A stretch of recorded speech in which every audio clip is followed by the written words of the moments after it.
Hi everybody, Jesse Quinalty back with another episode of Firefighters and Fire Trucks Getting Ice Cream.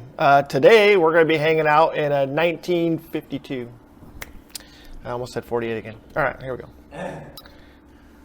Start it up again. I'm going to say it one more time. Hi everybody, Jesse Quinalty. Welcome back to another episode of Firefighters and Fire Trucks Getting Ice Cream. Today we're hanging out in a 1958 Mack L series, and it's actually Bruno's rig.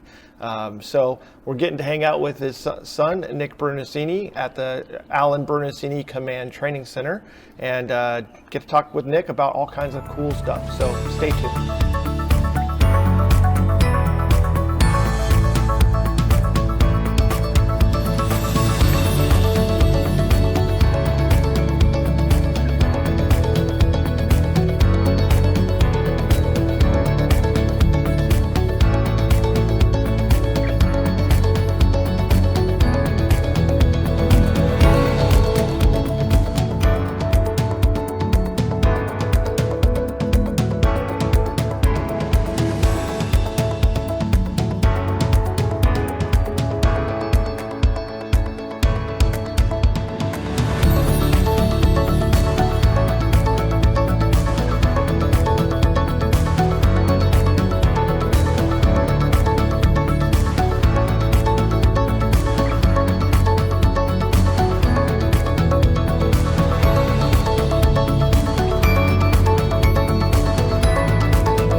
Second or first?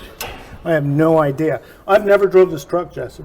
Ever. Are you serious? I've never started this truck. Are you serious? Yeah, 100%. No, Nick! I am not responsible for this. No, I'm serious. I have totaled every vehicle that man's owned. You think This was for my own health and safety. Nick, Yeah. that's crazy talk.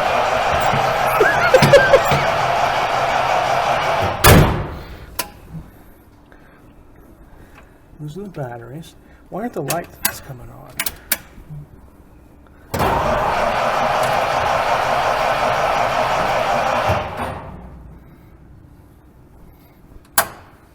Is it the fuel one? Yeah, maybe. Yeah, that's what I'm guessing. Oops. Air horn. It's got a choke and a throttle. Oh, sounded like it was. Yeah, there's a choke above it.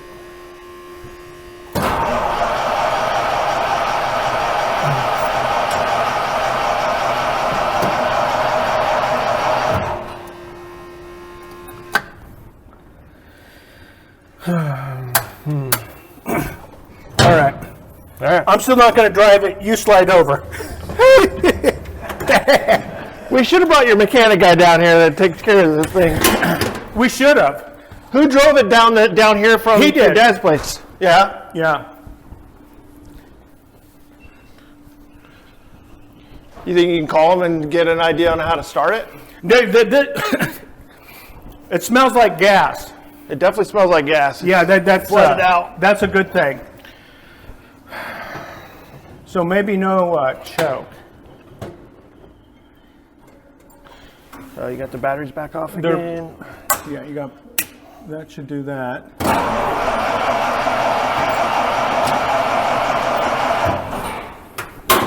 You think I'm going to break your dad's rig? You're nuts. You won't drive it and you're telling me to drive it? Yeah, that's... No, I can't get it. The last thing I did is I started it. But it was in the old place.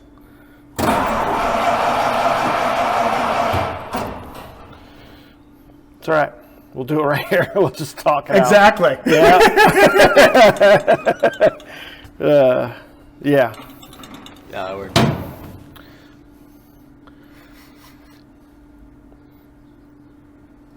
Yeah, we should have had your mechanic guy come down here.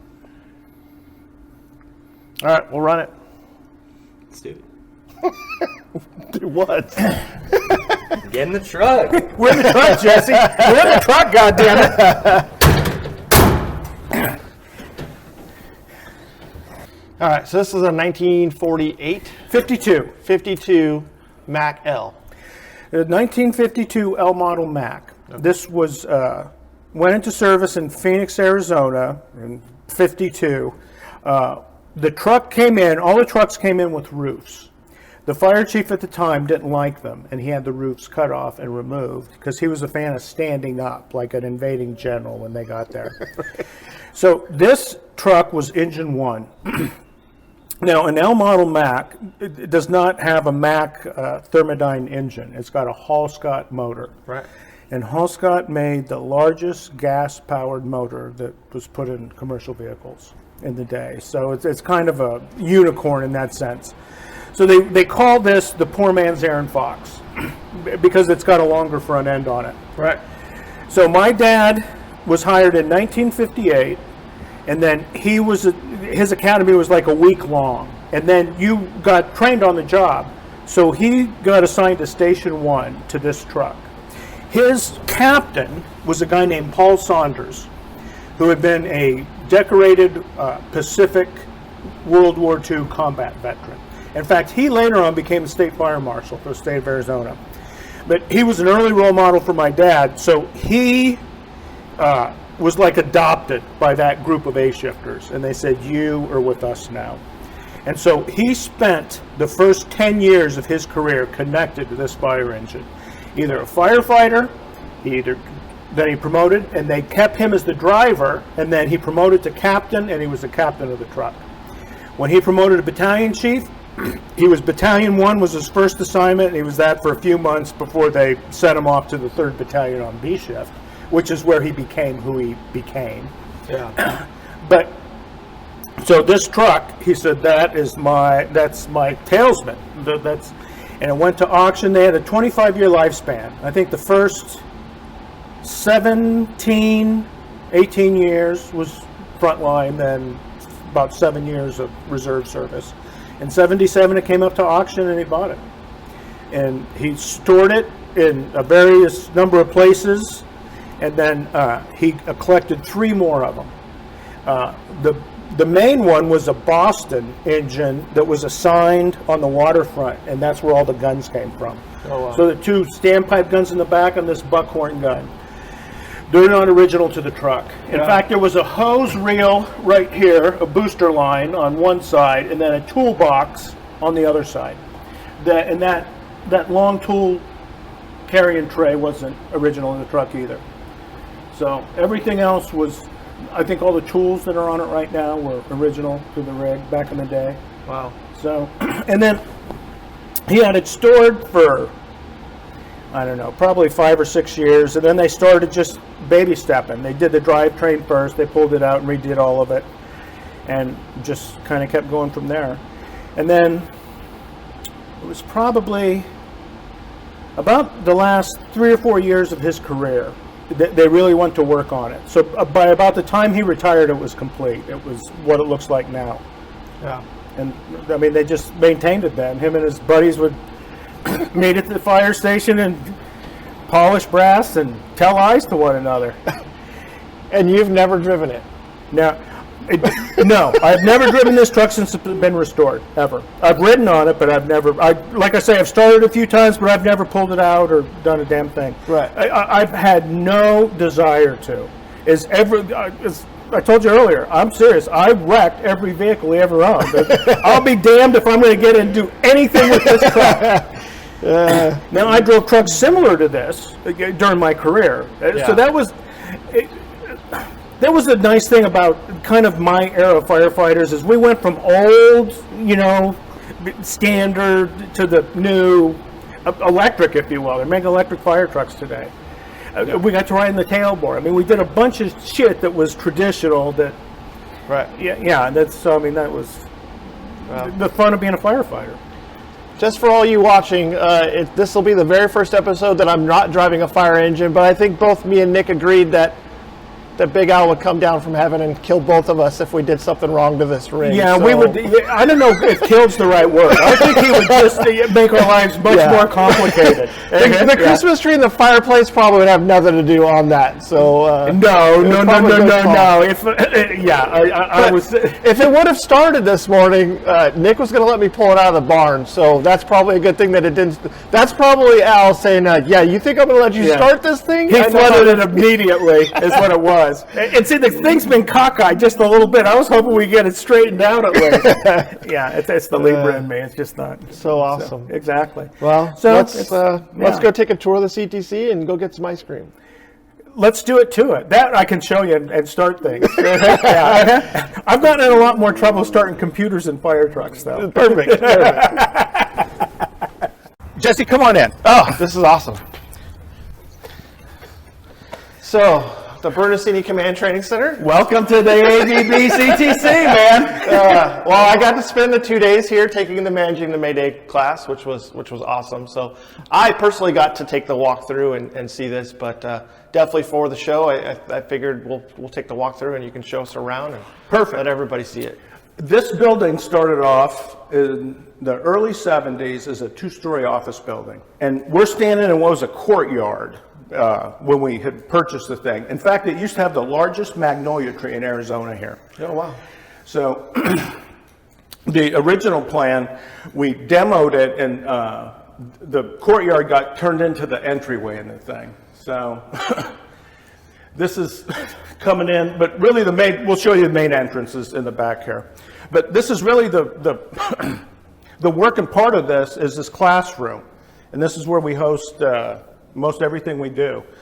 We started off, we had a couple of them, but figured out that one was more than enough. This will hold between 40 and 50 people. And that's about the biggest size group we'll ever do. Right. Most of them, the week-long trainers, we never will get past 16 to 18 in those. So the room's more than big enough to accommodate that. In fact, next week we have a trainer, and then we're quiet for a month. And we're gonna take all these floating desks out, and we're gonna build in hard desk. So it's going to look more like a classroom at a college. Okay. As it's a pain in the neck right now because nobody's got electricity to their desk. And so we'll get power to everybody's thing. I mean, that's kind of... With like kind of stadium seating? Exactly. Okay. So like we'll have a row in the back and then it'll drop down. It'll be a fixed row on the floor. And then we'll float a couple desks in the front. So it will still have some flexibility to rearrange the room in certain ways if we need to. Well, and even in like true CTC fashion from like the old building to like this, it was kind of cool in the Managing the Mayday class. We would start off the simulators here on the iPads and then go to the other rooms with the big TVs and do like a walk around of the building and kind of go to this Charlie side and we'd go outside of the building and kind of use it as part of the prop. So it was really cool. It really has. We keep evolving it as we use it. And September 2001 we opened. So it's still, I don't know, 6 months old right now. So it's... and we keep tweaking it. So it seems like what you got to move in to figure out, okay, we should have done this instead of this. And, but you do that forever. I mean, that's kind of with the B shift and the blue card think tank, I'm sure there's probably tons of ideas floating around. Oh, exactly. Well, and then the guy painted on the outside of the building, he changed things all the time anyway, just to change them and keep it going. So yeah, we'll keep the spirit alive there. There's probably still a lot of that's coming down from there, like pushing it like, nope, we need to do this. Yeah, there are people that have made that observation. They said this shouldn't be here, and it is for some reason. Yeah, I think we're getting help from the other side. So very cool, very cool. Excellent. Let's look at the rest of the thing. Yeah. So when we do any kind of command training, these are the breakout rooms for the ICs. And one of the things is all this was open. So you had a bunch of open trusses and sound would travel. So that's one of the things that we're redoing is we're putting some soundproofing in. We may take two of these rooms and combine them into a bigger command post. So you got like a BC's rig and then a bigger command man style thing. And that would be kind of perfect for what we got going on. Yeah. So this is usually where the chief officers are running the simulator outside of the town. Yeah, so you can sequester them and like you said, then you can do remote divisions and other things. So it just makes it that much more realistic. Yeah. Very cool. Excellent. This is the Mac in your dad's garage. Well, this is the Mac that used to be in his garage. Now it's in this garage. one. Yeah. Yeah, but that's kind of it. So, and again, we got a lot of blank walls that we have tons of stuff to fill with. So it's just, we'll keep putting it together as time goes on. But I would think it's going to take us at least a year to get everything figured out where this should go and that should go. Does your mom like have a bunch of totes in here now, like everybody else's garage, like real people now? No, what's crazy what happened is there was a gym behind his house, like a 1,500 square foot gym. So my mom moved all the weight equipment out of that gym and had it moved into the fire station. Then she moved into the gym and moved her grandkids into the front house. Right. So they've got the compound thing going. So it's like a bunch of European hillbillies have taken over the estate. And now you got the fire station gym. Exactly. That's so we cool. took most of the memorabilia and everything else, and then we'll get reassembled here in one form or another. Crazy. So. All right. Here's the founding member of the fire service right there, the guy that invented us. And chewing gum. Very fitting of him, blowing bubbles in the command training center for you guys. Exactly. Is this your wallpaper thought process here, or? You know, my wife did most of all the colors and finishes on things. Okay. So I figured your wife was probably crazy enough to be married to you, so this fits. It makes a certain amount of sense, right? Very cool. Yeah, it's a lot better than just white walls. Yes. Yeah. So bathrooms. Yeah. Yeah. I'm sure they've all seen bathrooms before. Exactly. Yeah. Maybe not with the certain stuff on the walls, but true. How many square feet is this total? About 15,000. And the other part is we started off as a production company making video and writing stuff and all kinds of things. Right. So part of this is everything's a set here too, so we can videotape. So we got like a fire station off to this side. This is a captain's office. Okay. So, and in fact, when I was a shift commander doing command training, this feels almost exactly like the office I was working at the time. Right. I mean, kind of the same footprint and layout.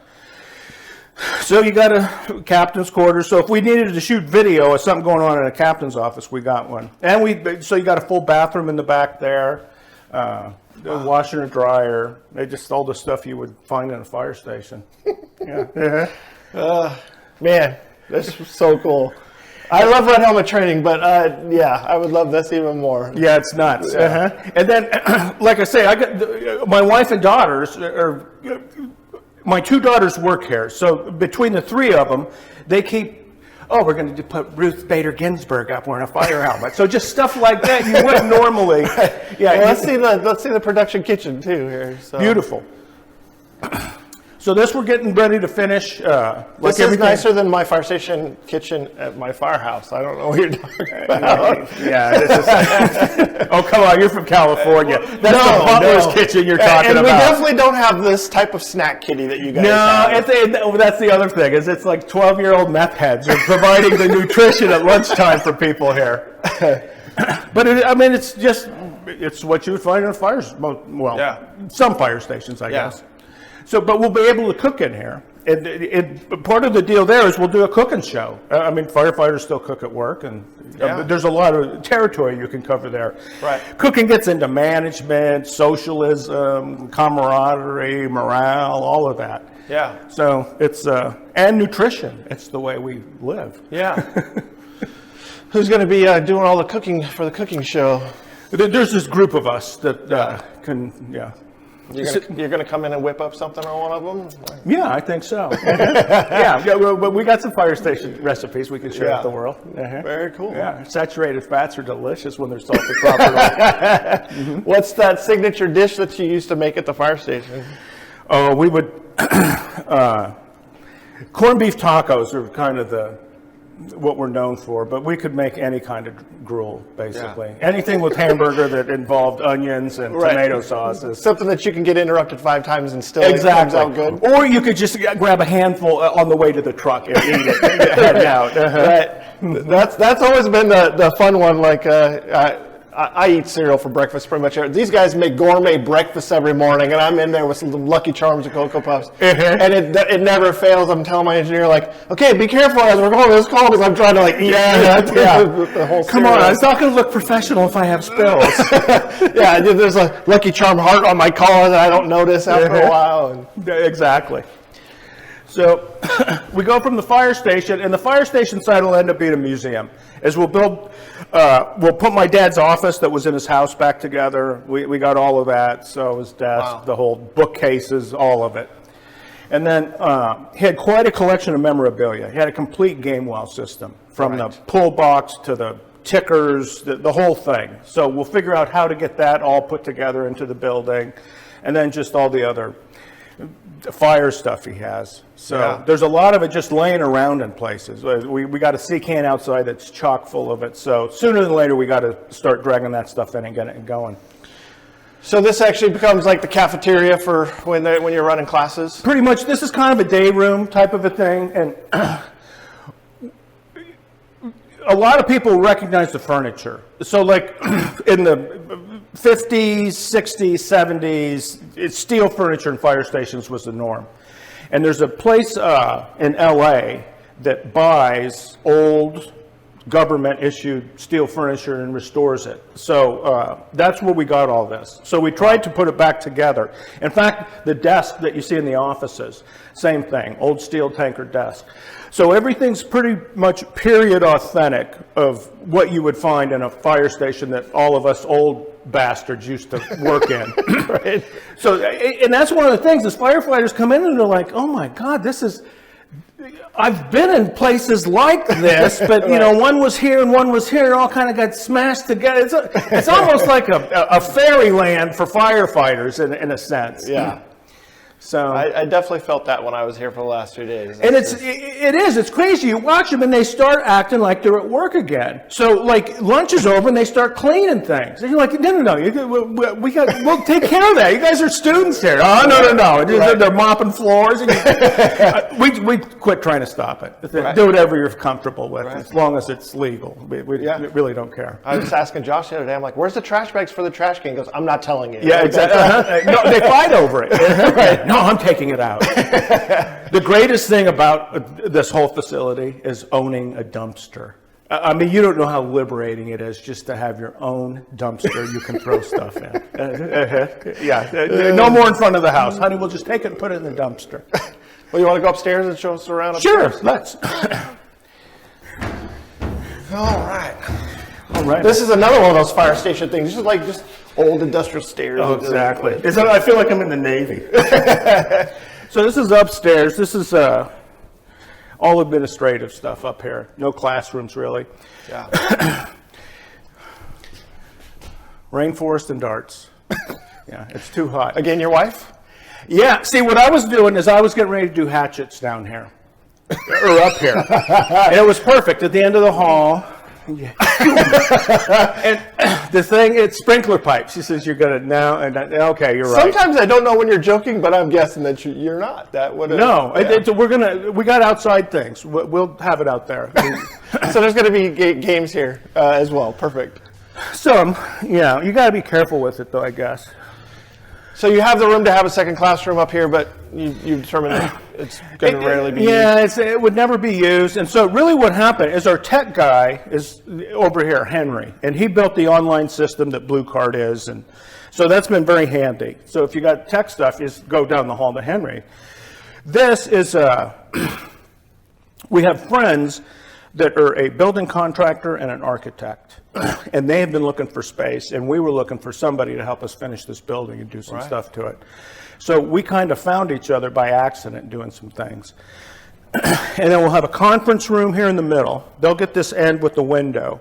And then we have offices. Right now, Jeff King with Houston takes care of all of our online curriculum and instructors' curriculum. So he'll have an office here. And Terry Garrison just recently retired from the Glendale Fire Department. And so he'll be hanging out with us. So he'll become, Garrison's going to kind of be like the, I don't know, PIO fire chief kind of presence for us. I mean, he wrote the workbook for the second edition, and he's very familiar with the whole thing. So, Well, yeah.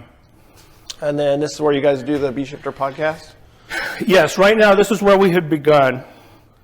It was just a quiet place off to the side that we could sit down.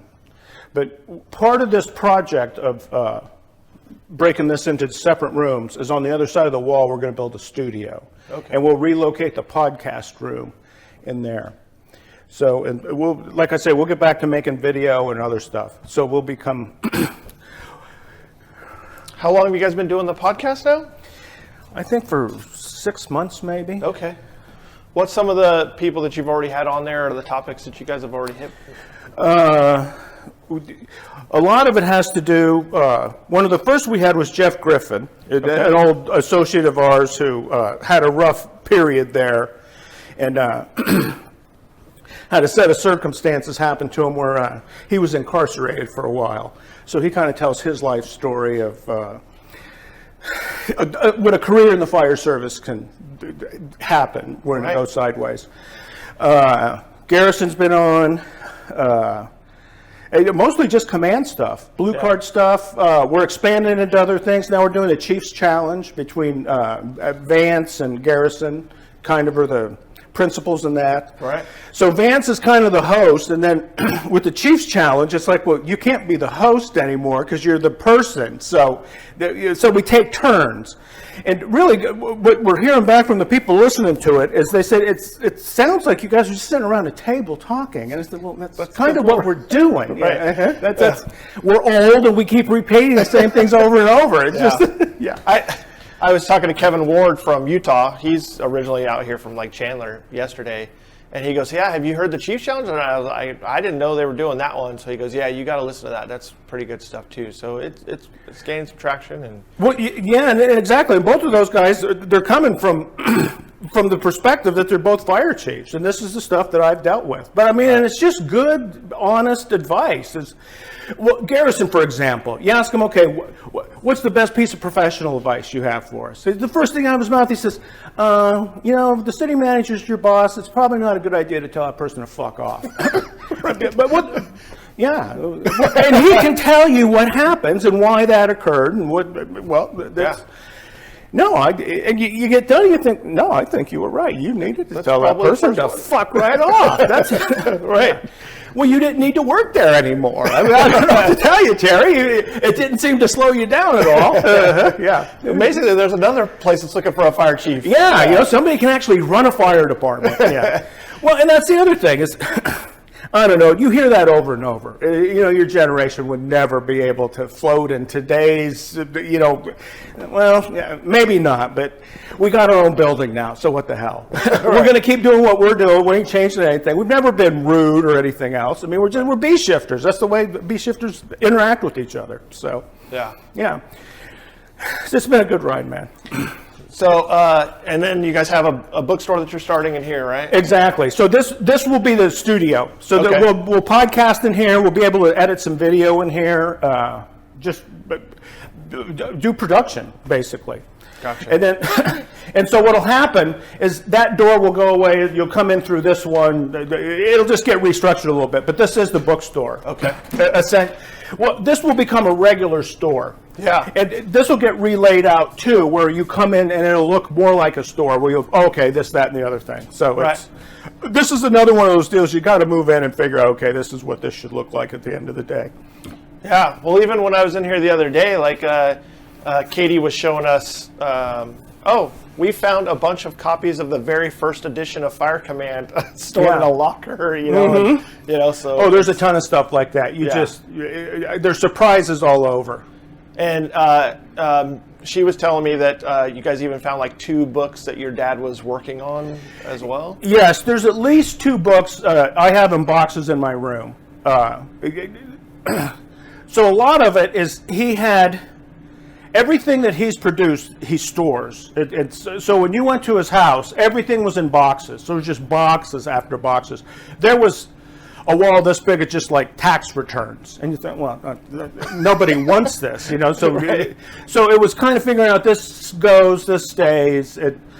like I said, there's at least 15 to 20 boxes in my room. I have found things that we started publishing in the magazine that I'm still just shocked by. I think they are so far ahead of. I mean, today when you see things that go sideways, there's critiques in that 50-year-old folder that are like, no, don't do that, do this. I mean, so it's applicable today. Yeah. Yeah. What are the genres or the topics, if you will, of the two books that you guys did find in the archives of boxes? Well, he was doing a program called No-Brainer Management, which is kind of executive level leadership pretty much. And he had used, for the simulations, he just used scenarios that, HR scenarios that we would all be familiar with that happened to all of us in our fire departments. Right. And then there's another book that he was pretty much done with, and we kept filing the edges off. So Leonardo da Vinci, they said, like the last 30 years of his life, he always had the Mona Lisa, and he was always screwing with it. He was never done. But he died, and he was still screwing with that. That was kind of it for him. It's a book called Cool Command. And so it's more of a senior advisor's tome, and just kind of the interpersonal skills that effective ICs have. Being cool under pressure. He was starting to talk about that on the circuit as he was kind of winding down. Well, and he says, there's something different about people that command at that level. They somehow process information and their own ego within it, and they're just not. The world going to hell doesn't worry him at all. They're more about, okay, we'll do this and this and this. So he was fascinated by that. So that was kind of what he kept going back and forth. And I mean, the discussions that we'd have were incredible, because he's like, well, one of the things in our service, they say, well, it happened so quickly, you just didn't know you were in trouble. And I'm like, well, that's never been my experience. Right. Every time something bad's happened to me, I've been tapped on the shoulder at least once. 30 seconds ahead said, hey, buddy, hold on to your beer and don't show anybody this. Just, that's a bad idea. Yeah. We know when we're, yeah. When you're riding a tailboard, 1 foot on and doing this, that's, it was, you have to know sin to fight it, is what my friends would say. Yeah.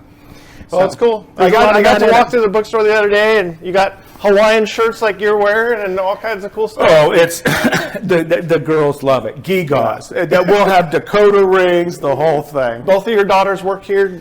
My youngest, Katie, had been a cop in Oceanside for 5 years, and a couple years ago decided this is not a career that I really think I have longevity in. I mean, that was a very public time for all of us. Yeah. So she ended up coming back here. Well, about that time, my brother said, I want to, about the time the pandemic hit, he says, I'm pretty much done. I'm tired of all of it. I want to just buy me out, if you would. I said, perfect, okay. So we made arrangements. He went his way. He's doing his thing. I took this over.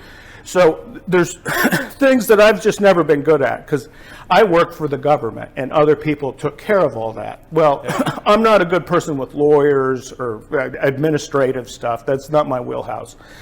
So the girls take care of all that, and that couldn't be going any better. Yeah. And in fact, Katie is Josh Bloom runs the trainer program pretty much. So he's been pushing that out for about a year.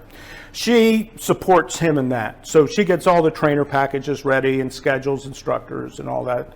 And then Olivia used to be a engineer at Intel and was sick of making chips. And I thought, I need somebody to be like a CFO type of a position, and that's perfect for you. She had done those kind of things in the past. So she came in and Excel spreadsheets and all that. So we're in the best position we've been for a long time now. Yeah. I mean, moving forward. And you get to have your family here? Oh, exactly. So it's a hoot. Yeah. So I have, they can't fire me. It's perfect. Right? So across the way, we got our a break room for the second floor. Okay. Yeah. So I mean, this doesn't get you. Really, we all end up going downstairs mostly. Now, like Henry and the architect and Patrick, the contractor, they'll use this more than we will. But yeah, we had the space, so what the hell? Here we go. Yeah. So we got a place upstairs where you could kind of chill. Well, let's go see the gorilla. The gorilla. The B-shifter gorilla. Ben came upstairs. Yes. When you were talking about your dad doing like the cool command, I remember sitting in a conference, like seeing like the beginning of that, and you know how all his quasi PowerPoints go. He's got it hand drawn, and we never got past the first slide that said cool command and the normal. Exactly. All the graphics he has hand drawn in the thing. Right. So it's all geographic. I mean, it's tremendous. So we got to go through the boxes. So Garrido is coming in the next month or two, and we'll come around the corner and look. Yeah. But this is kind of the entryway for the offices, I guess. And this is where Henry bought us this Gorilla 1 million years ago. Right. And it was in our old office. So it's holiday correct now. We celebrate the holidays with the Gorilla. So before it had Valentine's Day. It had Valentine's Day top and hat. I probably don't need to ask questions. It's cold. Yeah. So and the Gorilla gets to be the Gorilla. Yeah, the Gorilla's good. Now, what's the significance of the Gorilla? The Gorilla appeared in the second edition in the very first chapter. And we explained it, the command system that you use, the hazard zone management system, what it does is it unites all these separate task level units together. When it does that, and they all operate within the same incident action plan, you have taken your operations from here, from 200 pounds to a 400-pound Gorilla. You have doubled your effectiveness, essentially. Gotcha. And so the Gorilla becomes the system that connects us all. Or when we all operate within the system, we become the Gorilla, I guess. That's really kind of the power of the Gorilla. Wow. Yeah. And you guys have a couple of different mascots that you utilize for different stuff out there. Yeah, we have a blue card logo that's got the mobile IC and the stationary. And it all started off Fire Command seminars. That's what my dad started doing in the early 70s. And then it came to Fire Command. And then B-Shifter became the website that we posted it all in. And then Blue Card became the training program that was based off Fire Command and Command Safety. And we were going to call it Fire Command whatever. My old man had no idea what we were going to call it. And we were at a conference, and Bobby Halton was up on stage doing what he typically does. And so he was very emotional, going on and on about the role of the federal government and Red Card. And he was, you could tell he was searching, like, no, we're not going to do Red Card, because that's just kind of his shtick. We need to be doing Blue Card. And so my dad hit me and says, Halton just named our program. So, righty, it's Blue Card, I guess. So we went and got all the, bluecard.com, all the names. And at the same time, I was going to get Red Card. And he said, no, you can't do that. We can't start. We're not going to start playing ping pong like that, pal. So that was good.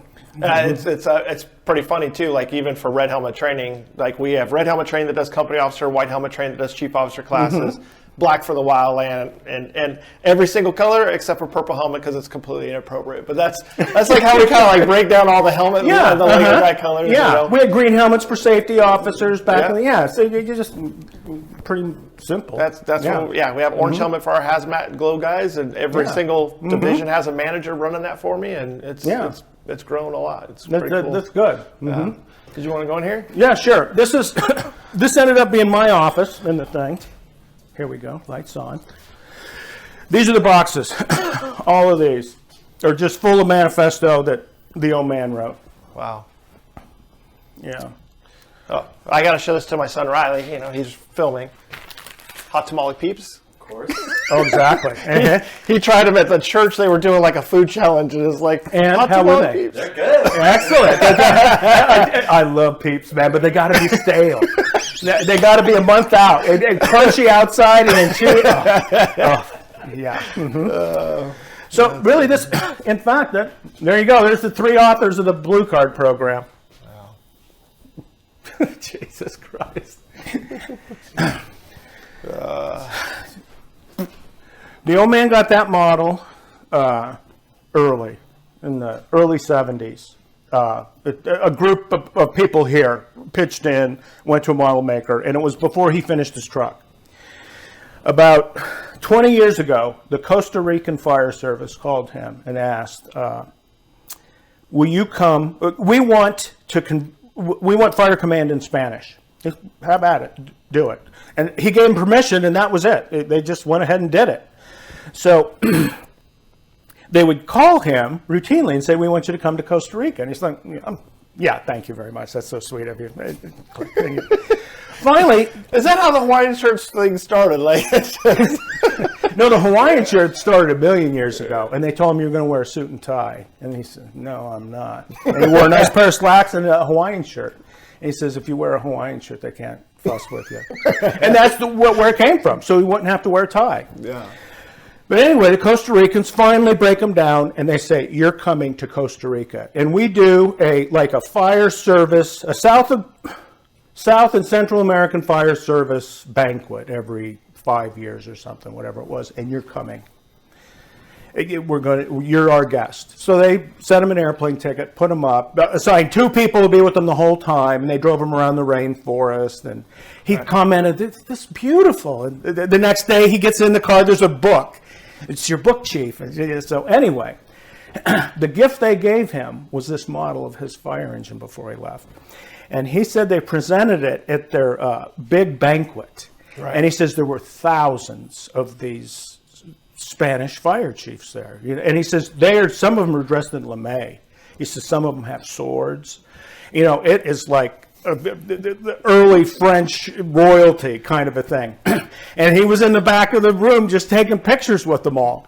He says 3 hours. He says at least 500-600 people. So we got his Costa Rican fire truck. In fact, South Korea converted fire command. They were the last ones to do it about 2 years ago. Oh, yeah. Right about the time the pandemic was hitting. Yeah. Yeah, it's nuts. Wow. So we sent them the first couple chapters of the 3rd edition. We're still screwing around with that. That should be done here, I don't know, sometime this year. But he said, no, send the rest. That's it. No, we're not going to. We're not sending intellectual property to the Pacific Rim right now. Yeah. But anyway, there's at least 2 books in here, a minimum. Yeah, you don't even know exactly what you have yet. No, we're clueless. I mean, you start pulling stuff out, and it's nuts. It really is. Your dad never stopped writing stuff down. He never did. He literally thousands of handwritten pages of stuff. Like all the notes from 1500 of getting that passed. I mean, there's death threats in some of the boxes. No, I'm not kidding. That was not a popular standard. Right on. So, trainer room. This is worth saying. 100 years ago, we opened a place in Phoenix. My brother called me and said, if we do trainers in Phoenix, we'll save a ton of money because we don't have to travel anymore. No more traveling expenses. Great, let's do it. So we opened a place about a half a mile from here, not very far, and we did a trainer a month out of it. Well, we never stopped doing road trainers. So all we did is we just trained twice as many people. Right. Well, it has evolved to the point now where we do probably at least 70% of the trainers on the road. So at any one time, we could have 2 trainers going on, but typically we have a trainer a week somewhere in the country. So we've got 5 sets of boxes we can send out now to support doing. Just all the iPads and the Sims built in, and yeah, it's all iPads and radios, pretty much. So it's a machine. So that's what Katie does. Is she gets the thing, she just goes from one to the next to the next. So it's wow, it's a pretty efficient system for delivering the program. Very cool. So it's just all the trainer stuff. So there's a certain amount of. Well, I guess we should do the ice cream portion of the show. We're supposed to have ice cream. But ice cream's good. I could do this forever. This place is so cool. You guys want to look at the visitor's office? I'm welcome to go wherever you want. I mean, that'll be fun tour. Video. I mean, you got. So this is the back end. We got a visitor's office. We got enough people coming in, especially if we're doing workshops. Right. Is the last command workshop, they were fighting over the office. Is no, I got a 2-hour phone call I got to make. I got to be online, blah, blah, blah. So we just send them up here. Yeah. So this is pretty much it. Like Jen will come to town. This is where she'll work out of for a week. Yeah. So it just becomes a nice, quiet space for somebody to to be abducted, if you will. Right. See, again, this is now I have corrupted the women I live with because they wouldn't have done this ahead of me. But this is Olivia's office. Here, this is what we used to do. That is the video library from the Phoenix Fire Department. Wow. From the late 70s to about 2010. So somewhere in, this is VHS, right? This is all beta. So this somewhere is all beta. there's Dr. Tulio videos? Oh, yeah. There's Dr. Tulio. Those drives have all of this digitized. So I am looking forward to firing these up when they get moved over there to see exactly what we have. Wow. But it was all the Fire Command 2 DVDs, everything that we've produced would be in there somewhere. There's a beta deck over there. There's a camera. I don't know. There's a $25,000 camera in there somewhere. Yeah. We have a $1,200 iPhone that's better. The camera. No, it's nuts. You can't. Right. All of this. It's this. But this is what I learned on. So I am ancient and outdated. We used Final Cut when it was actually like a professional editing system. Yeah. Now everything's iMovie and it's I know. Well, it's just one of those things like, Phoenix was always progressive in that regard, Mm-hmm. I don't know how many training videos of different things and case studies. Well, and that's what it was a weird place to work because I went to school basically to become a graphic designer. We took, in the 90s, we took Photoshop classes from people who helped the Knoll brothers design Photoshop. I mean, it was just, they couldn't have known that they were going to be the world's next billionaires. So there was a time where you did not want to be in the fire department? Oh, no. I was doing it because of the fire department. Oh, okay. So we got into training. So we worked in operations. We worked in engines, ladders, whatever it was during our careers. And then we got hooked up with the chief who ran tactical services. And he was in charge of doing the critiques. So we would put the critiques together. And that's how we got into the video thing. Gotcha. Well, then we started taking... Well, the video guy, we would go in and see him and say, we need this and this. He says, he did that for about a year. And then we come in, he says, hey, I like doing your work more than the rest because it's fire stuff. But he says, it's a big fire department. Yeah. And I don't work for you. He says, I can't just keep doing your stuff. He said, so come here. He takes us in a room, and there is a digital editing system, the first digital editing system. And this guy was the old beta, 2-deck, time code, all that. And he says, you guys are going to learn how to edit your own video. And so they sent us to school. I don't know, we probably took at least a full semester of classes over about a 2-year period. We're going back and forth to school and then editing and boom, boom, boom. So that's really where we learned how to do all this.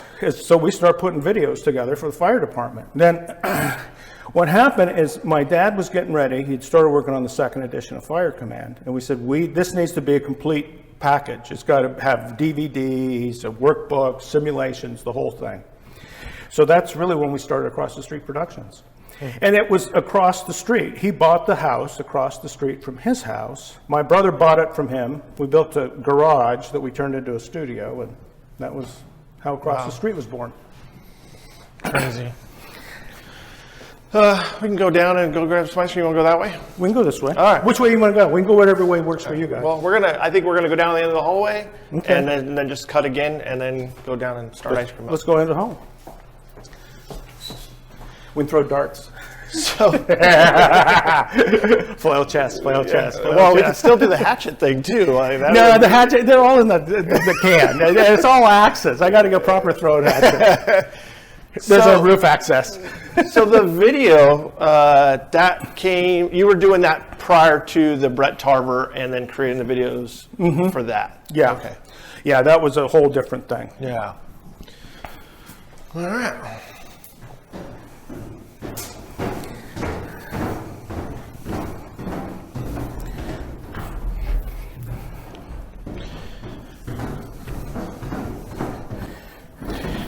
Well, I guess we should have some ice cream because that's actually part of supposedly this show.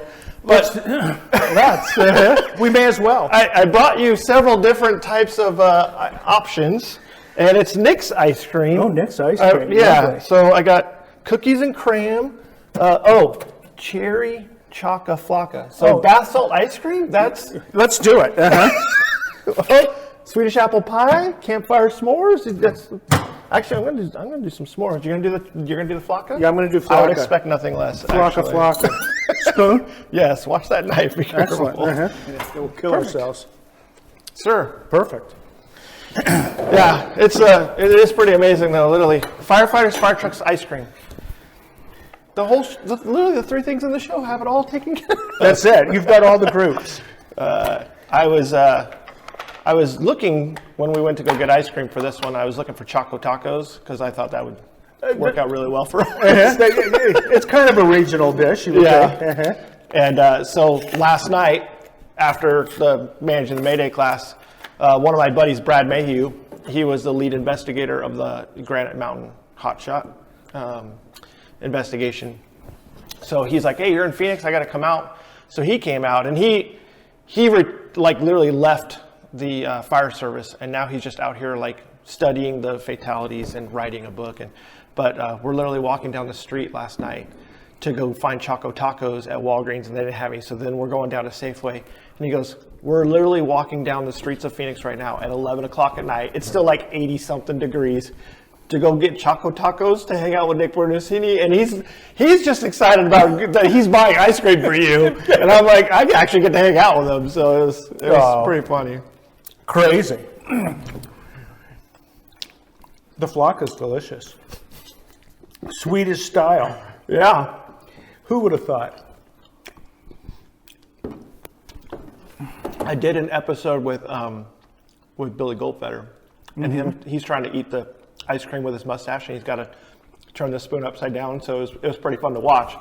But we go in this place, and they're walking us through the flavors, and one of them is activated charcoal ice cream. And he goes, "I'll take that." And I'm like, "Isn't that what we used to like just jam down people's throats on overdoses?" Yeah. And he's eating activated charcoal ice cream. That is odd. That doesn't sound appetizing at all. But it sounds like Billy. So yeah. I was like, whatever you want. Okay, Billy. I'll take care of it. Crazy. Oh, man, this is so fun. It is good fun. Eating ice cream always has been fun. Yeah, I've only had it a few times, so this is a really treat.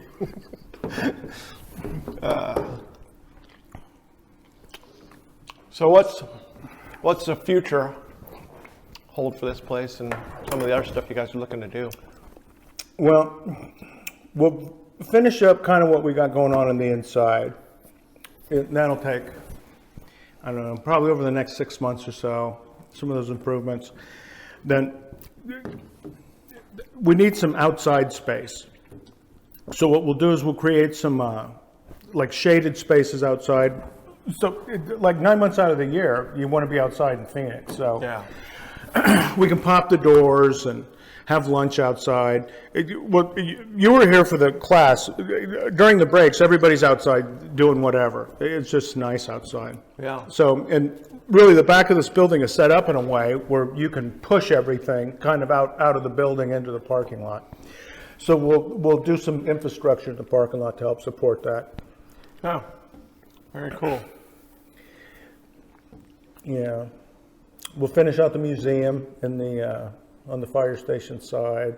Just, we got work here for at least the next 2 to 3 years, just finishing and with what we got on paper. That's without adding anything. So, you know, your dad's got the Mac project. He's writing a ton of stuff. Like, what was the dynamic in the household most of the time with just the schedule and the livelihood of all that stuff going on? well, it was, see, it was perfect. It is, growing up, him and my mom both worked. So when I was going to school, both of them were, I don't know that he was on duty anymore, but he was traveling all the time. So he worked 5 days a week, and then he would do seminars on the road on the weekends. Probably 3/4 of the weekends he was gone. And then my mom was a nurse, so she was at work. Well, that was a great time to grow up during the 70s because I was essentially unsupervised growing up as a high school student, which was probably a mistake. But and then when he was home, it was all fire related. Well, and then people whose fathers were firefighters will know this, is I started working about 11 years old. So by the time I was 13, I had a couple jobs. One of them is he used to be a janitor. He owned a janitorial service. Some of my mom would clean buildings. Well, one of his customers was a firefighter who owned a restaurant. Well, when I was like 12, 13 years old, I went to work for that guy as like a dishwasher. And then I became a dish up, a cook. And I got to be I was 17. It was my senior year in high school. And I didn't want to be a dish up anymore. I didn't want to work in the kitchen. So I was going to quit. And he says, no, I don't want to hire anybody. What do you want to do? And I said, well, I want to be a bartender. He said, okay. He says, I'll try you out for 2 weeks to see if it's something you can actually do. So I started being a bartender at 17. I was a senior in high school. Well, in Arizona, it was 18 years was the legal age. So, and he didn't know that I wasn't 18. He just figured I was because I had a beard. And that most of the people that we knew, they were 18 and they were still in high school. So, right. That was just kind of a common thing. Well, this was on kind of the northeast end of Phoenix at the time. Now it's in the middle of the city, but you had to go down some dirt roads to get to it. The only other building next to us was the Firefighters Union Hall. And on Wednesdays, they would have the executive board meetings where the union president would meet with all the vice presidents. Well, then they would come over to our bar. So I'm not a firefighter yet. I'm 17 years old, and I'm serving liquor to the executive board of the union after they have their union meetings, where my old man's the fire chief that is actually like making huge changes in the fire department. So you can imagine that dynamic going on. So people just ask me, how did that work, you and the chief's kid? Did they know that you were Al's son when you were? Oh, yeah. They knew I was Alan's son when I was 12 years old working there. Right. So, and some of them watched me grow up. Right. I mean, that's the way we are, right? It's a village. It's crazy with how large your fire department is, but like the family atmosphere. When I got hired, there were 1,200 members, and I bet I knew all of them at the time, all the sworn members, and most of the civilian staff. And we would do, like, every quarter there would be something where half the fire department would show up. It was just, it was a very collegial place to work. Yeah. But it was an excellent beginning for my career because I had served alcohol to the revolutionaries that were opposing all progressive change. Right. So it was a weird dynamic to kind of, it almost like I was crossing lines. And you could tell some of them were like, no, don't trust that kid, because he's going straight back to his dad. And they're like, nah, he worked in this kitchen. We know that kid. His dad's hoping we fix him. Come on. This is, yeah. See, and that was the deal, was people ask, well, you get away with this and that. I said, no, I've worked in this fire department. I see what people do here. I understand the limits of employment in this. I have never got close to those edges. This all works pretty well for us. So, was there ever a time that there was like pushback about like what you were trying to do at the fire department versus what your dad was doing? Like you were a captain and a battalion chief during those time frames? No, I was a firefighter, and I was working downtown. And one of the big things that came about is he wanted us to go to steel-toe shoes, work shoes. And he says, you're going to wear steel-toe shoes because that's, your job kind of demands that. Right. Well, nobody could agree on it. And so, everything was run by labor management committees. Well, they just they're dragging their feet on the shoes because they want to wear tennis shoes. He understands all that. Well, a year goes by, he says, nah, this is the shoe you're wearing. Well, that caused a little riot in the early 80s. So, your dad's making us wear these shoes. And I'm thinking to myself, really? You're bitching about the shoes? And at this time, they paid us like $750 a month to buy basically Levi's and T-shirts and a pair of steel-toe shoes. You're like, well, okay, you spend the first $100 on your uniforms and the next $650 on the boat or whatever it is. Right. There were fire stations, tremendous. 10-person station. We got our uniform allowance. It was a separate check, $750, and it was for the whole amount, no taxes out. These guys are like, what the hell can you do? $750, not much. They'd sign the back of their checks, throw them in the middle of the table, and High Card took it all. Really? Yeah. $7,500. You rode into that station with no. My wife is going to buy 100 pair of kids' shoes with this. I'm still not buying those boots. Yeah. All right, well, in my room, somebody made a steel shoe out of plate steel, and it's Bruno's shoe. I have a lot of those mementos I ended up with. So it was like working for a pirate carnival, really. I mean, it's all the same at the end of the day. So it was good. It's funny. I was hanging out on the Firefighter Book Club with a guy, Murphy Arsenault. He writes for Review us. Shifter, right? Yeah, St. George. Yeah, and so he's telling a story like, you know how you're sitting around the fire station and every once in a while that game comes up like, well, what would you do for $1 million? You know? Yeah. And he goes, well, I got an idea. He goes, you know, obviously if you win the lottery, that $1 million, they're not going to hand it to you right away. It's going to be paid over so many years. He goes, you understand that here at this fire department, over the course of that 30 years, you're probably making close to that amount of money. And he goes, so when we play this game as what would you do for $1 million, will you clean the truck? Will you go out and train? Will you actually clean the toilet? Like, you guys are going to do all this crazy stuff you're talking about for $1 million. I'm just asking you to do your job. I had a partner, and that was his line. How much more do we have to pay you to do your actual job? Right. Man, you're a dick. He says, no, they need to hear this. I think, okay. Yeah. Yeah. Yeah, I know Murph was writing for you guys and doing some stuff with He still is, Series. in fact. Yeah. You know, here's a happy story. Is you retire, right? So I have a retirement account, a pension login, where I can go and see my pension thing. And it's got all the money I paid in. And I retired in 2009. So what is that? 13 years ago, something like that. I have pulled out like 5 times as much as I put in. I mean, that's the way pensions are supposed to work. Now, for you, Jesse, it's going to be even crazier because you work in the state of California. And I'll retire in another state. Yeah. Well, but that's really with the power of a pension. That's the way they're supposed to be. Yeah. So and in most fire departments, you still have pensions. I mean, we're still one of the last groups that has like a defined benefit like that. So. Yeah. That has been a boon, I will say. Having been part of a successful business, the pension was key to at least my current standing, and right. Yeah, that helped with all of this. Yeah. So it is a good service to be from. But yet we still complain about it all the time. Well, we have to. It's what we do. It's how we get it out. I think it's the therapy in the thing. Is you got to allow a certain amount of bitching. It just helps you unwind. Well, and like we were talking about, you know, my book, The Strategy and Tactics for Employee Fires. You know, look, ventilation is part of the process.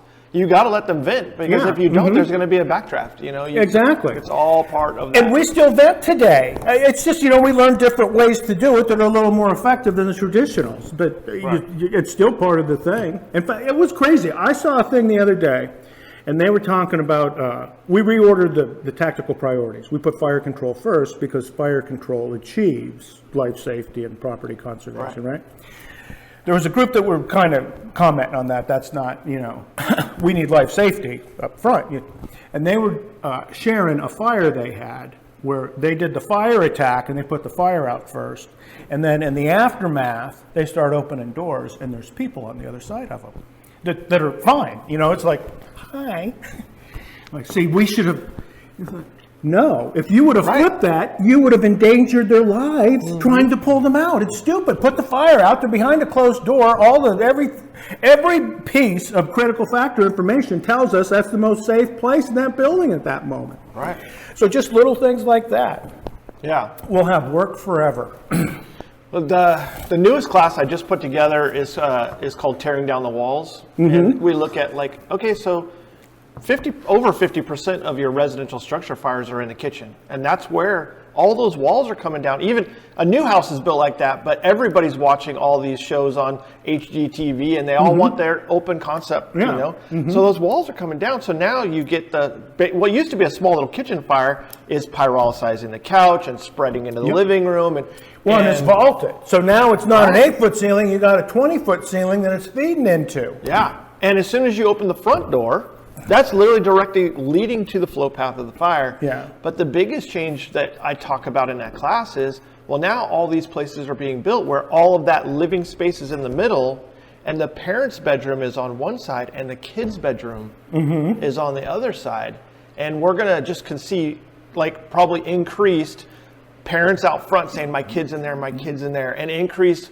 We a lot of times we talk about that VIS being a second floor. No, we're going to be doing it on the first floor. We're just going to, why drag through that fire area to go get that child? And amazingly, we've done drills that they'll push through the fire area, find the kid in the room in a drill, and then they'll drag them back. I'm like, just hand them out the window. Don't do that. Yeah. No, what you should do if you're going to take that unprotected person is take all your gear off and just follow them out. Right? It's so crazy. It's no. You can figure out what's effective and what isn't in the thing. So Put the fire out. Yeah, put the fire out. That's. In my career, that's the way I was taught, is aggressive fire. And you would hear it, kind of borderline toxic masculinity type thing. No, this is that's the way we operated. Now, in those days, you couldn't put water in from the outside. The thing that changed is you can do that today, and it just, it's been validated. So the few times we did it, it was an accident, and it put the fire out. And it pissed everybody off. Because, no, we can't smoke our gear. I mean, that was... Right. It was almost like we were the ride people at Disneyland sometimes with the fires we would do. But when you look at the stats, it's 50% of all structure fires go out with the first line. So in those cases, put the fire out and then search the house and get people out. Yeah. With just the water tank on board. Exactly. Yeah. Less than 300 gallons, one line. Yeah. We should embrace that, and I think that's what caused a lot of the confusion about why are we taking command? Well, you don't need to take command for over half the fires we go on. The first company is going to put it out. We take command for the ones that don't go out, because if it doesn't go out, you got to readjust somehow. If you haven't taken command, you can't do it. It's just you lost that opportunity, and now you have to have a street fight to get everybody back out, and chances are you won't. Yeah.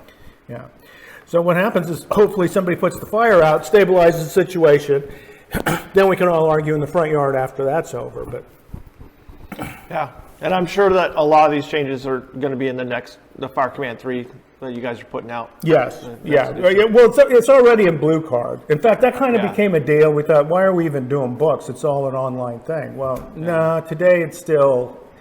A textbook drives the thing. That's the way the educational system works, which is good because I'm better at books than online stuff.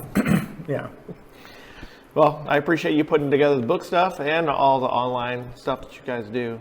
No, we're happy we get to do it, man. I don't know what I'd be doing. I'd be making license plates somewhere if I didn't have this to do. Well, Nick, it's been great hanging out with you. Jesse, thanks for having ice cream with me. Yes, indeed. Thanks for coming to Arizona during a little warmness. That's okay. I had a blast. This was great. It'll make San Diego that much nicer. Yeah, and back home to California. Exactly. So. Thanks, buddy. That's it, man. All right. Safe travels. Thank you.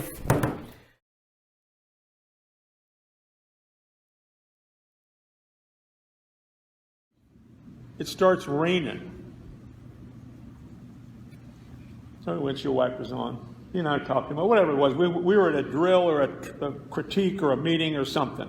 Didn't make a difference. We was driving up the street going to eat lunch. Brake lights come on engine 6. See them. They pull over. Captain you can kind of see the captain's head out of the side of the truck. There's an old woman sitting in a bus bench with 2 sacks of groceries, it looked like. In that neighborhood, it could have been crack cocaine, but it's in the ghetto, you know. Back door opens up, 2 big blue shirt guys get out. One gets your groceries, one gets her. Door closes, a little bit of exhaust, now they pulled out. Now we're right behind them. So my friend is sitting in the passenger seat and he's watching all this. He says, what are they doing? Now he lives in Boston. Think about that for a minute. I said, what do you mean? He said, what are they doing? I said, you know, Bruce, they sent me to detective school and I think it's really paying off. I think they're giving her a ride. What does it look like to you? He says, why are they doing that? I said, it's her truck. She bought the truck. You people are crazy. Can't do that. So now he asked me 2 questions. What's the first one? What if they get a fire? I said, she's going to a fire. I know all 4 of them. Maybe they'll let her talk on the radio. And she's seen this on the scene. We have a working fire. Yeah. Then what does he say? What's it? Standard question. I've got a wreck. That's right. As he says, well, what's the liability? I said, what are you talking about? He says, what if they have a wreck? I said, shit, 2 of them are paramedics. Couldn't be a better vehicle to be in if you had a wreck. You know, he's shaking his head.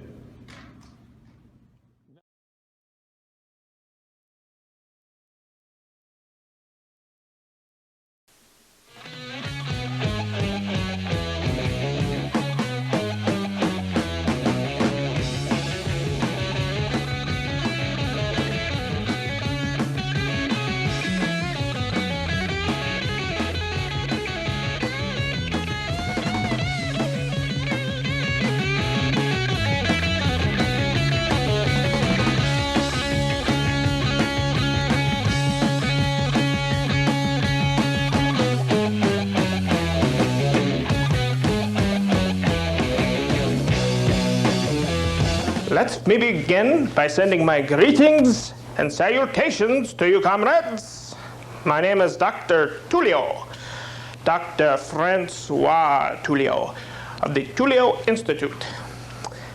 I will be your host of Tool Time. This action-packed adventure at Tool Time, we examine master streams, their use, type, application, and spiritual ramifications, if you will. Before we start our exploration into master streams, let us define what a master stream is. The IFSTA Essential Manual defines a master stream as any hose line flowing over 350 gallons of water per minute. What that is just a cute, large hand line, really. Let us go to the higher authority. Volume 2. Volume 2 says our master streams should approach at least 750 gallons of water a minute and then progress upwards.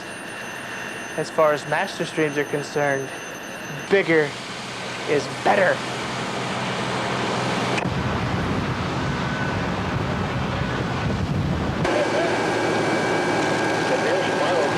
Let us begin our journey into Master Stream land at the Slate of Knowledge.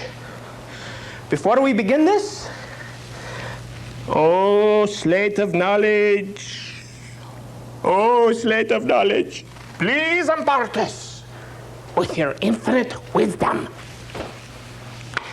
That out of the way, let us begin. Master streams are very handy devices to use in many applications. Let us begin with a structure. This is a hypothetical, theoretical structure. It is on fire, burning out of control.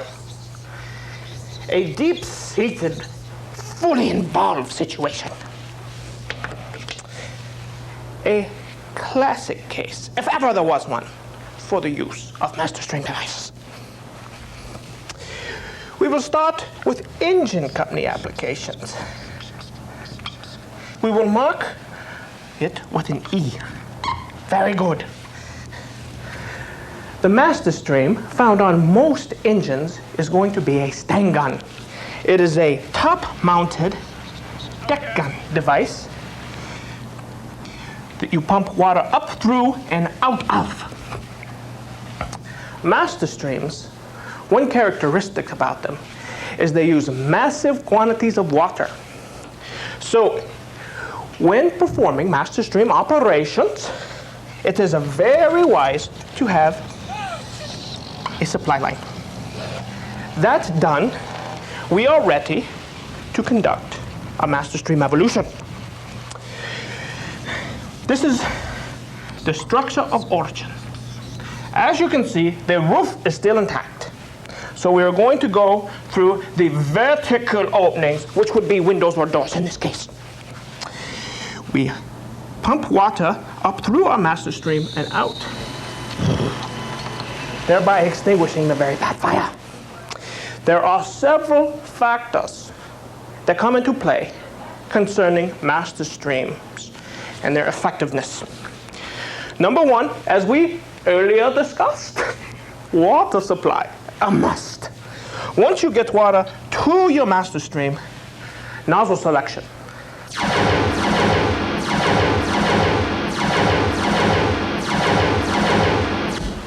Hello, TV viewing audience. Dr. Tullio here on location in the bowels of Station 11.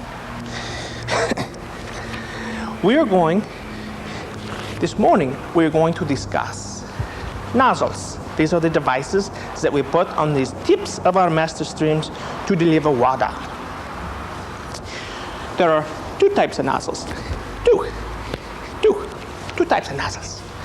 The two are fog nozzles and smoothbore nozzles. Different tools for different applications. First, the fog nozzle. This is the most common master stream fog nozzle we will find. It is the Fog Hog. The Fog Hog is an adjustable nozzle, meaning that you have to manually select the gallons per minute you flow through it. Ooh, they want Dr. Tullio's money. Suckers, I live off the kitty some days. This Fog Hog is adjustable from 350 GPM all the way up to 1,000. This Fog Hog is most commonly found on the stang on the truck or the ground-mounted stinger. It is the classic fog. It comes out, the water comes out around this barrel, so it is a hollow tube, if you will. And then you can adjust it. It's an adjustable stream. So we can have a straight stream, which gives us reach and distance. Good for reaching and distancing to the fire. Or if you retract and screw the tip back, it is a fog nozzle.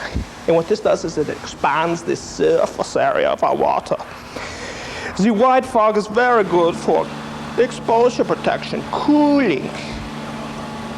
And what happens is these teeth, this ring of teeth Dr. Tullio shows you now, it spins as the water comes out, and it chops the water into little droplets.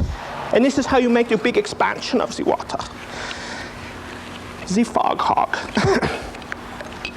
Now, ladder trucks, elevated master streams, totally different nozzle type.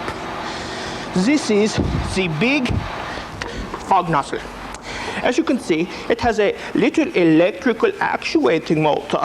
This does the manual stream manipulation. So this makes the stream big fog, straight stream. It's electrical, so you can control it from remote locations, either as the pedestal of the ladder truck, or there are some little selector switches up at the tip. With this type of fog nozzle, it is possible to put the master stream up and flow water through it and manipulate the stream with no one at the tip, which is a consideration to think about sometimes. This particular fog nozzle is automatic, meaning that the gallons per minute is controlled by the engineer. This is where the mood of the engineer plays in. We can flow GPMs of 300 gallons a minute all the way to 2,000 a minute through this nozzle. Now, some of the problems, these drawbacks to the fog nozzle, is in defensive operations, because a fog nozzle on a straight stream is still a hollow tube of water. So many times when you try to get the water to the fire, since it is hollow, there's no mass.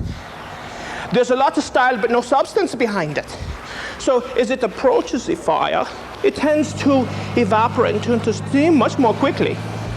So for those types of applications, with those big defensive, classical defensive operations, big deep-seated fires, the tool of choice would be the smooth bore nozzle. Now, we have an array of these smooth bore nozzles here. This center nozzle is our classic stacked tip. We have 4 tips basically that build onto each other. Very ingenious. And then we have a stream shaper, which we will discuss at length in a few minutes. And then this is a reducer, as the tip of the stream shaper goes to a 2.5 inch, and the reducer coupling goes 2.5 to 3.5. So we can use it in the ladder pipe situation. First of all, let us start with this nozzle. This is a 2.5 inch nozzle. It connects to a 3.5 inch base. It's very big nozzle. Bigger than we can use here in our applications, because we have no stream shaper with it, which we will discuss. But this nozzle, theoretically, you can flow gallon per minute of up to 1,800 gallons. We experimented with this. This is not standard issue. This is a very rare piece of firefighting equipment. This was on loan from the Brunacini Gibson collection. As you will see in this demonstration with this, it requires a stream shaper, because the water tends to just fall out of this. It just falls out of it. You can't obtain very good pressure. Too big an orifice. It's the drawback to a large tip like this at times. Now, this is another beautiful museum piece on loan from the same collection. What we have is a stream shaper here. And what the stream shaper does is it takes our water and it makes it straight. There are fins in here that run the distance of our stream shaper. And it makes the water go in straight lines. If it doesn't, as you pump it out, the water gets linear disturbances and it tends to diffuse out. And your stream breaks up soon after leaving the nozzle. As you can see in the examples, the videotape examples. This is a 2-inch tip right here. So we did a challenge. The challenge was modern day nozzles and stream shapers to yesterday's, the day of yore. We went head to head with them to see which created the better stream. You can see with this older stream shaper or straightener, it is 3 feet long and weighs 20 pounds. It has 2.5-inch connections. As is shown in this video, you get a very good stream as opposed to using the same nozzle without this stream shaper.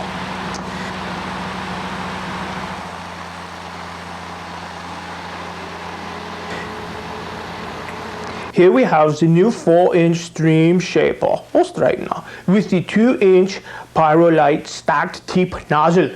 As you can see in this video, it also provides a marvelous stream. In fact, it produces a more compact stream than its ancient counterpart. A Dr. Tullio tip for success.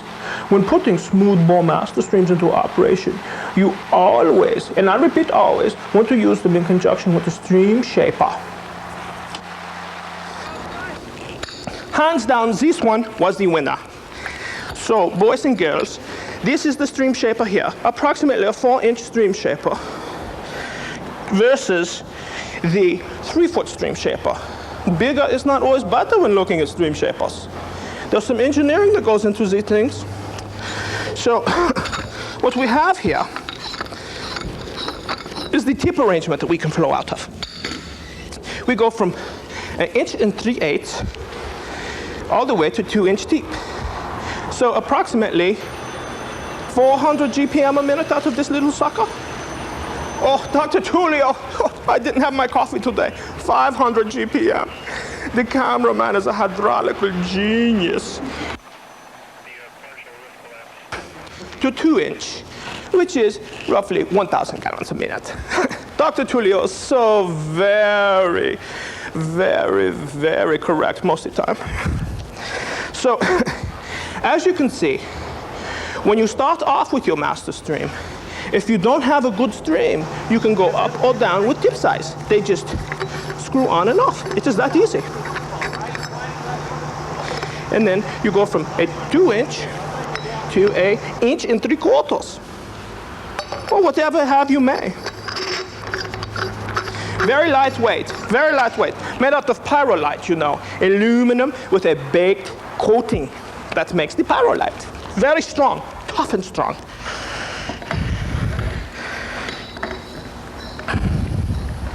There we go.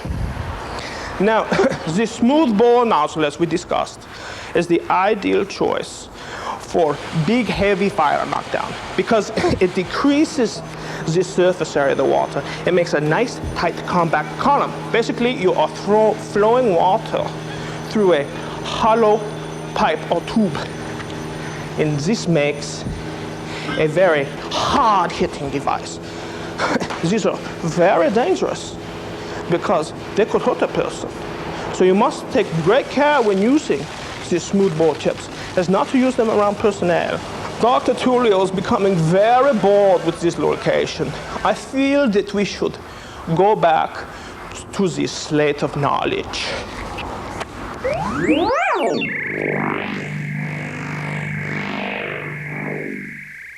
This particular master stream, we will make a smooth bore, because in our happy little world, we can make them whatever we like.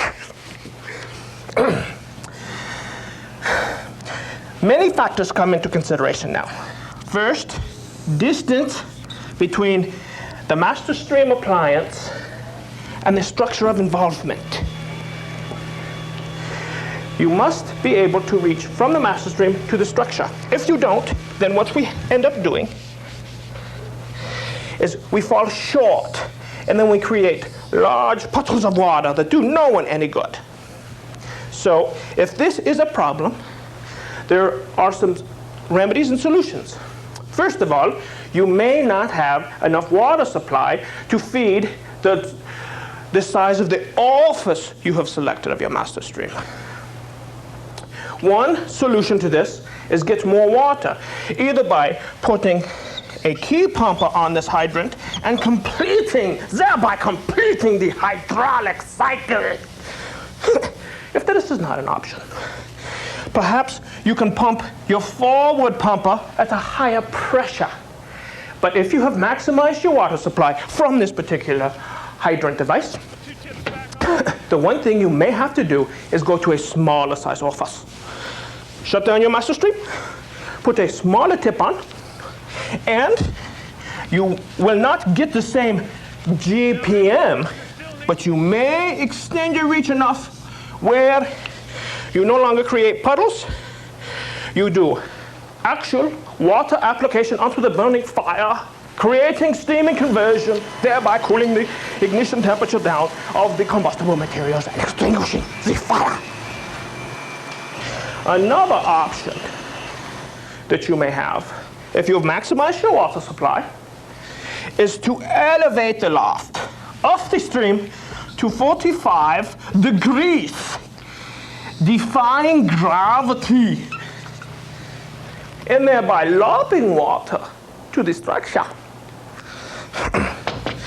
Now, if your water supply has not been maximized, one option, probably the best one, is to go to a bigger size orifice, increase pressures, bring them up, and then you will get more water, because the larger the orifice, now this is with unlimited supply now, mind you, the larger the orifice, the longer the reach. And remember, comrades, when we are talking master streams, bigger is better. A point to be considered. So now, some of the factors we have is water supply, pressure, distance. Oh, slate of knowledge, it's harming with knowledge. Here let us. As we say, water supply, pressure, distance, orifice size, wind, speed, direction, humidity, weather. We will put weather here. And most importantly, the mood of your engineer. The most important factor is the mood of the engineer.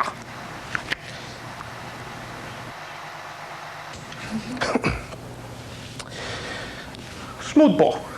Now, one thing we have not discussed, when you elevate any time with the master stream, especially with smooth bores, one thing that we have not discussed is breakover point.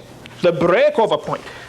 This is the point at which the master stream reaches its zenith, and then it will come back down as a smooth column of water, cooling water.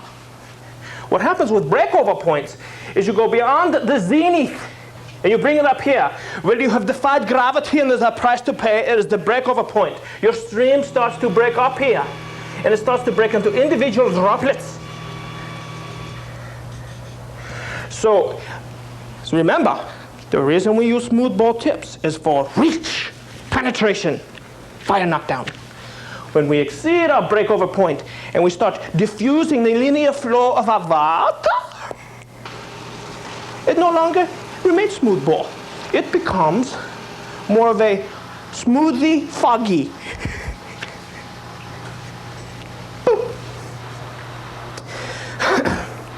Now, another thing to consider is actual water application to the structure, to the burning structure. Very important. Now, in the example we have used, we are choosing vertical openings within the structure to apply the water. The reason we do this is because there is an intact roof. The roof is good. You will find when you apply water, whether it's master streams, rain, flood, wrath of God, whatever you have what may, when the roof is there, it will shed the water. That is what it is for. So don't squirt water on a roof that is there intact. It's a waste. And a lot of this will play into the mood of the engineer. He may feel like playing cutesy. You must evaluate the effectiveness of streams. Another problem you will see oftentimes is you are in the front of the burning structure, and you are up here, you have a limited range of vision. Where sometimes you will shoot completely over the building onto engine, let's say engine 16. Let's say this is engine 16, this is engine 2. This is an excellent tactic if you're on engine 2. This is very bad. Lower your stream. Much more effective straight down sometimes. It's so beautiful. Let's examine putting ladders in the mix and elevated master streams, being that these are the most popular form that we will be finding in the free world today. More often than not, you will be operating ladder elevated master stream devices at larger structures. So we can stretch our structure on into infinity.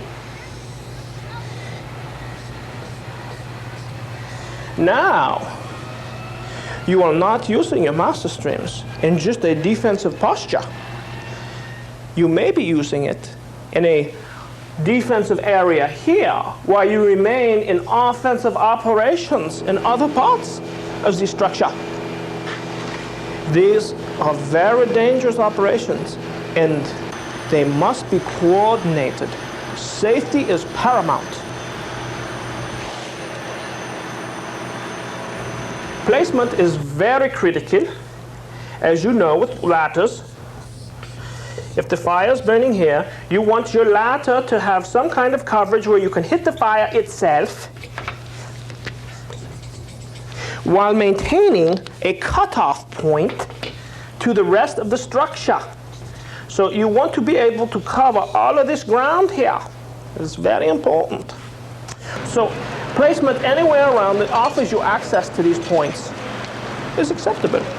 To quote the highest authority, Volume 2 states to place the turntable of the ladder adjacent to the walls you would like to protect. So here we would have good ladder placement. Same over here.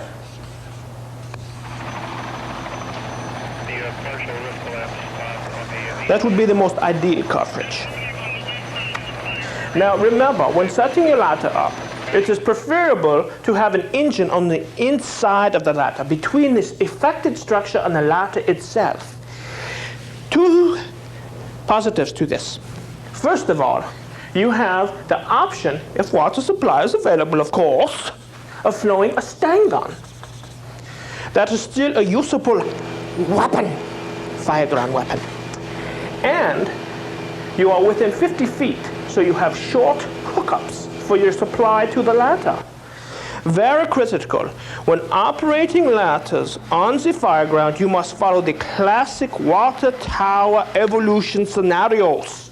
That would include your ladder here. We will mark that with the L. Your forward pumper here, the E, hooked to a supply line, hooks into the ladder, and then a key pumper on the hydrant. Remember, key pumper, forward pumper in the hip pocket of the ladder. It is a must. Now, let's move on to the really heavy-duty, hard-hitting fire attack apparatus. Elevated platforms. We have several of these on our fine department. One of the problems with these is they have high friction loss in most cases. And water supply becomes a big problem. You may need to start farming out other fire hydrants to supply them properly. Now, all of the same rules that go with engine companies, stun gun, master stream evolutions, hold true with these types. Changing the tips, getting more reach, water supply, the whole schmear. Another thing that you have is sometimes you will see these apparatus operating and they will have two poor streams coming out of the tips. And we have two puny little streams like these, and the fire's over here laughing at it. This is not effective. You're creating big puddles. The best thing to do at this point is to turn one of these tips off. Make it go bye-bye. Thereby increasing the effectiveness of the other stream. The final form of master stream we will cover today, my fraternal comrades, is the ground-mounted stinger. This is a highly effective piece of apparatus. The beauty of it is you can put it into service after your apparatus have been committed and there is no movement involved. There's no shuffling of apparatus around the fireground, which is next to impossible during fire operations. When setting up a stinger, you first must play out enough supply line to place your stinger into the desired location. Less than 300 feet is optimal. Next, you take the stinger appliance, air current monitor in this example, of the apparatus. There are two parts, the appliance and the base. The appliance is removed by lifting a locking pin, then rotating the handle. It will then lift off. In this example, the base is removed by unscrewing it from a top-mounted coupling plate. Loop your supply line in a circle and place your stinger behind the supply line coupling approximately 5 to 10 feet. Connect your stinger to the supply line. Then secure your chains to the supply line coupling in front of the stinger base.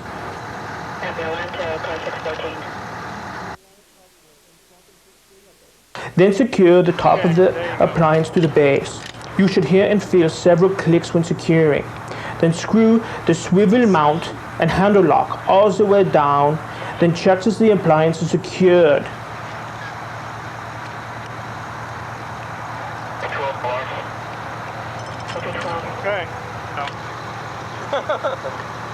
If this is not done, something bad can happen, as is shown here.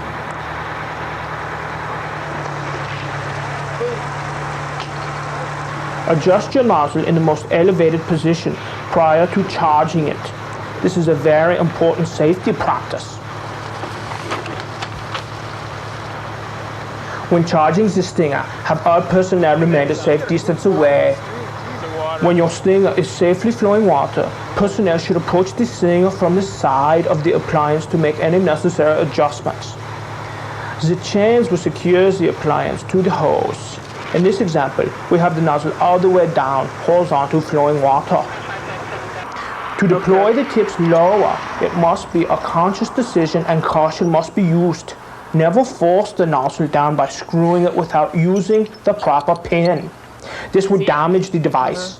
Use this pin closest to the nozzle to deploy the tips down past the stopping point. Never, ever use the top pin to do this, or a catastrophe can result. Another Dr. Tulio tip is always be safe around master stream devices.